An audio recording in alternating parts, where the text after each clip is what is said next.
गर्मी की छुट्टियां खत्म होने वाली थीं और पूरा मोहल्ला जानता था कि ये छुट्टियों का आखिरी हफ्ता है। सारे बच्चे देर रात तक जागते रहते, यही सोचते हुए कि अब स्कूल शुरू होने वाला है। सबको पता था कि सुबह की मीठी नींद अब अलार्म की तीखी आवाज से टूटेगी। लेकिन उसी मोहल्ले के एक घर में 9 साल का तरुण रहता था, जो हमेशा अपनी ही दुनिया में खोया रहता था। तरुण के कोई असली दोस्त नहीं थे, लेकिन उसके 2 काल्पनिक दोस्त जरूर थे, कविन और जोगी। दोनों से उसका रिश्ता इतना गहरा था जैसे कि वे उसके सगे भाई हो। कविन उससे बड़ा था और जोगी उससे छोटा। तीनों का अपना एक इमेजिनरी क्लब हाउस था, जहां वे तभी जा पाते थे जब आंखें बंद होती। वहां वे खेलते, कहानियां गढ़ते और अपनी ही दुनिया में डूबे रहते। तरुण के माता पिता अक्सर चिंतित रहते। वे कहते, हमारा बेटा अजीब होता जा रहा है। अगर ये सब ऐसे ही चलता रहा तो लोग हमें और हमारे बेटे को पागल समझेंगे।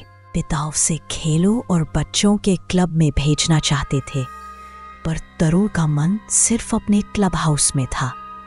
माँ उसे बहुत चाहती थी, लेकिन उनकी आंखों में भी डर झलकता था। साल बीतते गए और तरुण का विश्वास और मजबूत होता गया। उसे लगता था कि कविन और जोगी सचमुच असली है। वे उसकी पढ़ाई में मदद करते और ऐसी बातें बताते जो कोई और कभी नहीं बताता।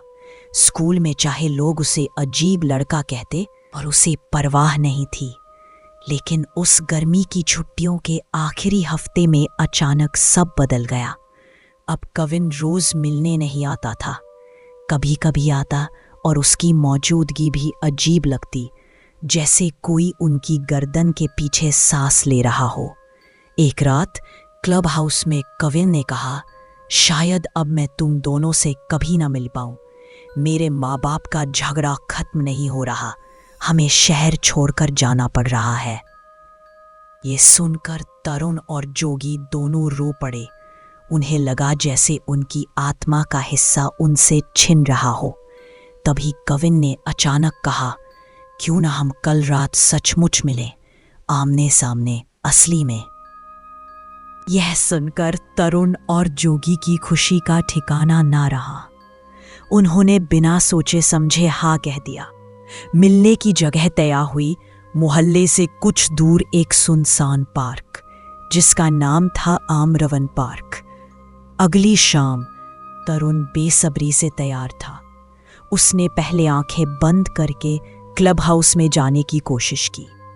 वहां सिर्फ जोगी था, कविन नहीं। जोगी ने डरते हुए कहा, तरुण, अगर ये सब झूठ निकला तो? अगर हम सच में पागल हुए तो? तरुण ने दृढ़ता से जवाब दिया, मैं ये जोखिम लेने को तैयार हूं। मैं कविन को खोना नहीं चाहता। दोनों ने गले लगाया और आंखें खोल दी। आधी रात को तरुण साइकिल लेकर घर से निकला। पार्क का रास्ता 10 किलोमीटर लंबा था। अंधेरे जंगलों से होकर जाता था। पेड़ों के पीछे से अजीब आवाजें और परछाइयां आ रही थी, लेकिन तरुण की खुशी डर से बड़ी थी। वह तेजी से पैडल मारता रहा। जब वह पार्क पहुंचा, घड़ी में अभी 12 नहीं बजे थे। वह दोस्तों का इंतजार करने लगा। तभी पेड़ों के पीछे से एक मोटा सा गोल मटोल बच्चा निकला। वह जोगी था। तरुण दौड़कर उसे गले लगा। दोनों रो पड़े। हम पागल नहीं हैं, हम पागल नहीं हैं, जोगी खुशी से चिल्लाया। दोनों घास पर बैठकर कविन का इंतजार करने लगे। तभी पीछे से एक भारी आवाज आई, अरे दोस्तों! तरुण और जोगी ने पलटकर देखा। वो कविन नहीं था। उनके सामने एक बड़ा सा आदमी खड़ा था। पेट निकला हुआ, गंदे कपड़े, तेल में सने बाल। उसके चेहरे पर अजीब सी मुस्कान थी। वह बोला, मैं कविन हूं। तुम दोनों बिल्कुल वैसे ही दिखते हो जैसे हमारे क्लब हाउस में दिखते थे। चलो खेलते हैं। जोगी डर से जम गया। तरुण की भी सांस अटक गई। वह आदमी आगे बढ़ा, जोगी के गाल पर हाथ फेरा और बोला, तुम हकीकत में भी उतने ही प्यारे हो। फिर उसने बाहें फैलाई। आओ मेरे प्यारे दोस्तों, मेरे गले लगो। उसके मोटे बालों से भरे हाथों ने जोगी को कसकर पकड़ लिया। जोगी कांप रहा था। वह बोला, अरे तरुण, तुम भी आओ, यही है तेरी दोस्ती। तरुण का दिल टूट गया। उसने देखा कि जोगी उस आदमी की पकड़ में छटपटा रहा है। तभी जोगी दर्द में तड़पते हुए चिल्लाया, भागो। तरुण तुरंत साइकिल पर चढ़ा और तेजी से भाग निकला। पीछे से उसे सिर्फ जोगी की चीखें सुनाई देती रही। घर पहुंचकर वह रोता चिल्लाता अपने माता पिता को बोला, कविन असली नहीं है, वो आदमी है, उसने जोगी को पकड़ लिया।